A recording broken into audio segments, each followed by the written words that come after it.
Morning, guys. So another day of diving today, and it's gonna be a fun day. I'm hitting up a new dive spot, and my friend showed me where there are two frogfish mating. So today, for my live long reef shots that I do, I'm going to try. If I find them, I'm gonna try to set up the GoPro next to them, and actually. Normally for those other reef shots like the anemone, I use this tripod because it's heavy. But it's really flat for the GoPro. It's really low on the ground. And I have a feeling these frogfish are up higher, like in some kind of rocks or something. So I'm gonna bring this. And it's heavy, so that's good. But it also goes a little higher. It's about a foot, more than a foot tall. So I don't even know. That's probably not even enough. Hopefully they're close to the ground and there's a spot I can put this, because this is going to be awkward diving with this. But I'm going to leave that there, and hopefully that'd be cool to have two shots, or a shot of two frogfish. And then I got this. The new Sunto D5. So, thanks to Aqua Venture White Tip, it's a dive supply shop here in Dumaguete. Well, actually, you guys probably saw that in yesterday's vlog. But, yeah, they're really the only dive shop in town. So I get to unbox this. And this is kind of a dream computer for me. I also got a little mini drone, but I'm not going to be using that. Let's see. I got the Mavic Mini. And yeah, I'm not really going to use that today because it's take stuff to the dive site. You guys have seen our dive car. It's not very, I can't really lock it, so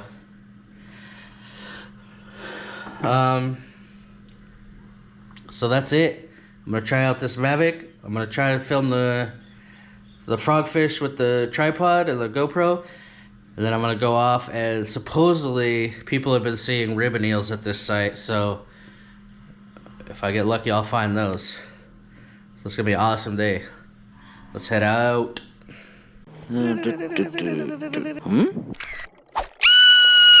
Critter Hunter.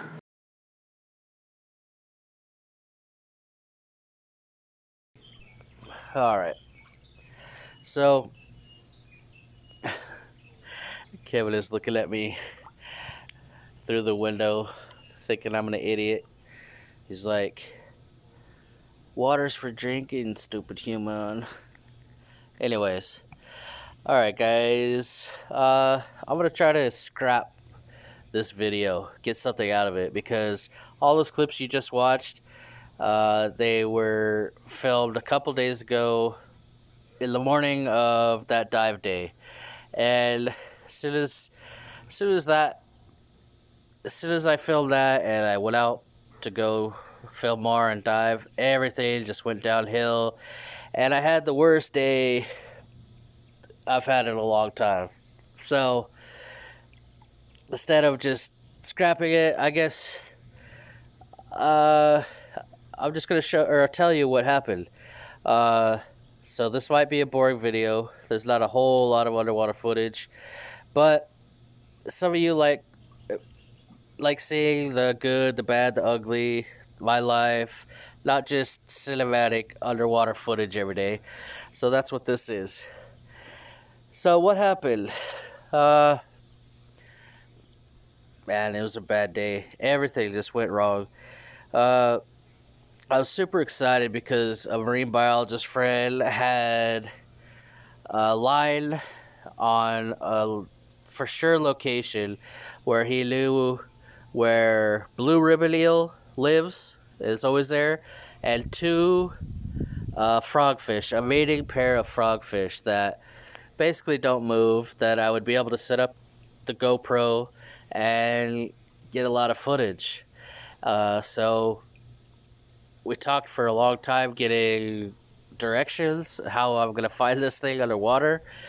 And I'm not going to tell you the location, but it was hell. It started when well, actually, it started before this. Our car broke down. So we were super late. And then we get there, and it's a nightmare to get to. It's super high tide, so there's no beach. He said just walk down the beach from the parking area for like 10 minutes, go to this landmark, blah, blah, blah, and go in from there. You'll find it at 3 meters, yada, yada, yada. Well, it's super high tide, and there's no beach. So I'm carrying all my weight, my gear, tank, two cameras, because I got my big camera, of course, and then I have GoPro on this big heavy tripod so that I can film stuff. And it was just a massive workout hiking down this beach in full gear on these rocks, because it's just imagine softball sized rocks everywhere that are wet, and it was just a nightmare for like 200 meters. And then the rest of the way we couldn't walk anymore, so we did a surface swim for another 200 meters, which is pretty exhausting with all that gear. My big camera on the surface, lots of drag. Anyway, we finally get to where we're supposed to enter, and we do that, and we never find it. I never found the frogfish, so that was a total fail.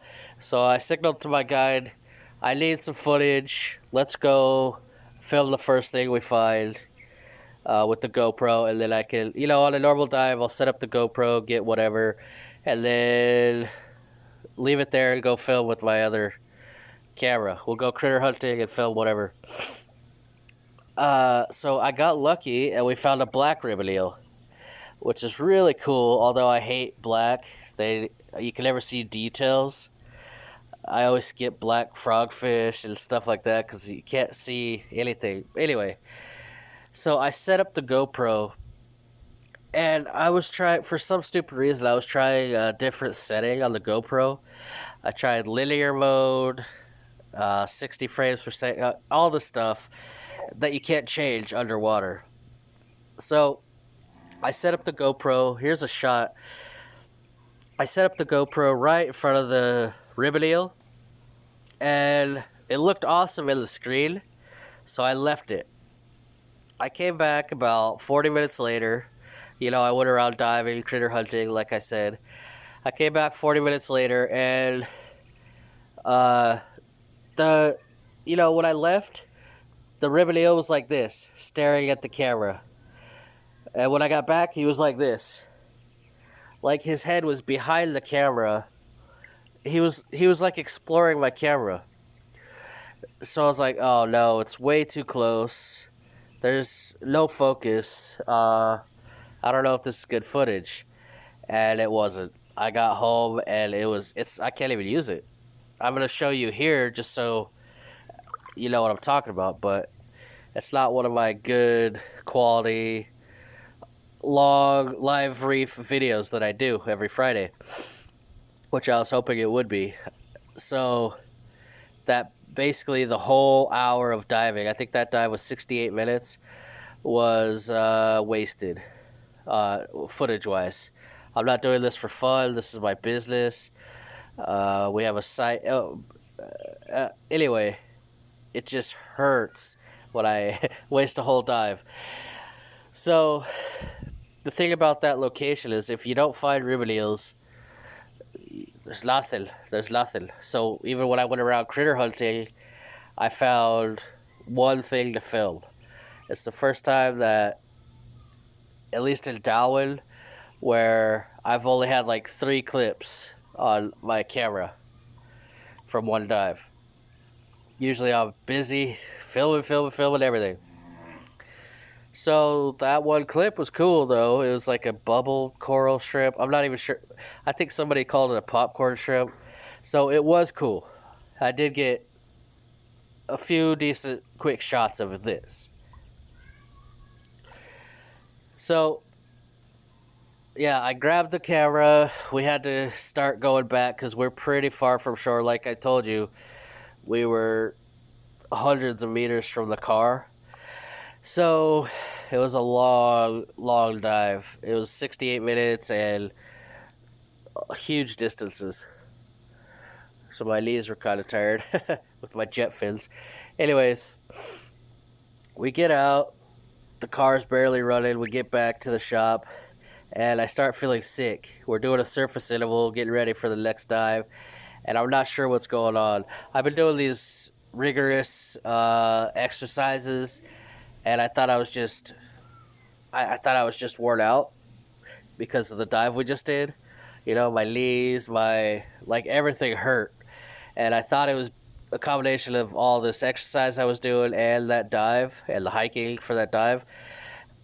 I don't know, but I was just so worn out. But I was like, whatever, we gotta go. So we went to the next dive. And the next dive was basically the same as the first. Well, no, the entry and all that was easy. It was an easy dive, easy entry. But footage wise, it was the same. I couldn't find anything shallow enough.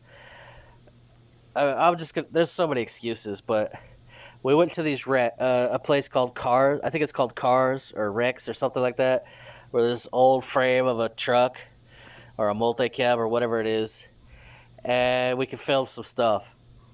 But I didn't find. Usually, when I do these live reef videos, it's really shallow, so that there's a lot of light for the GoPro. But I couldn't find anything, so I set up the camera at a cool bubble coral, but it was too deep. I set it there for 30 minutes or whatever, thinking it was a really cool shot in the screen. But when I got home later, it looked like this. Just horrible color, no definition, contrast, nothing.